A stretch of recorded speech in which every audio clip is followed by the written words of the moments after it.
Now let's see in the chapter number 14, March Towards Freedom. Whether chapter is 14 or any number, it hardly matters. It is the national movement, Indian national movement.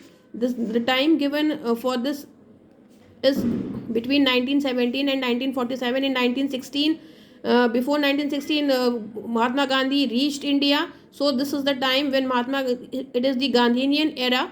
We are going to study about the Gandhiji, his contribution, and till the freedom, what all happened before the non-cooperation movement and Khilafat movement, what happened in India. Let's see in this description.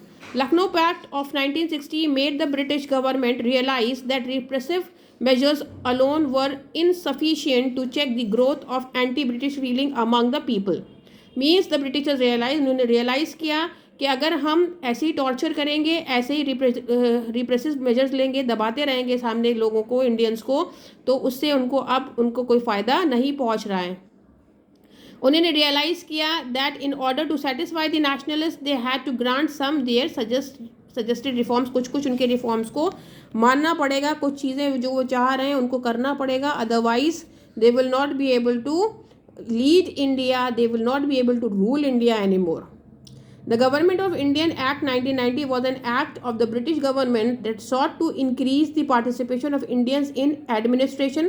उन्होंने 1919 pact में ये कहा, government act क्या था, जो government की जो legislation था, जो ग्रुप था जो रूल करते थे कंट्री को, उसमें इंडियंस को भी मौका दिया गया.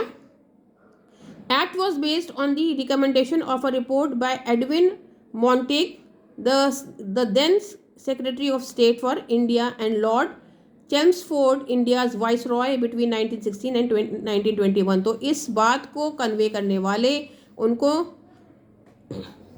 बताने वाले दो लोग थे, एक एडविन मॉन्टेग और दूसरे लॉर्ड चेम्सफोर्ड, जिनके कहने पे ऐसा किया गया है. अदरवाइज ब्रिटिशर्स को लग रहा था कि उनका रूल जो है अब इंडिया पे ढीला हो रहा है.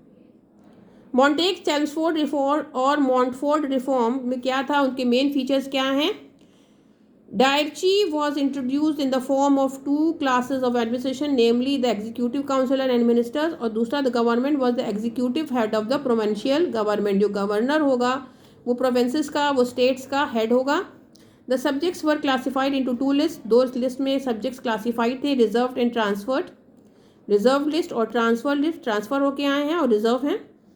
Reserve list was under government and the councillors and transfer list was under the ministers. ये वो लोग मिनिस्टर्स सिलेक्ट करके ट्रांसफ़र करेंगे, और जो रिजर्व हैं वो गवर्नर के पास हैं और उनके काउंसलर्स के पास है कि उनके अंडर में कौन काम करेगा.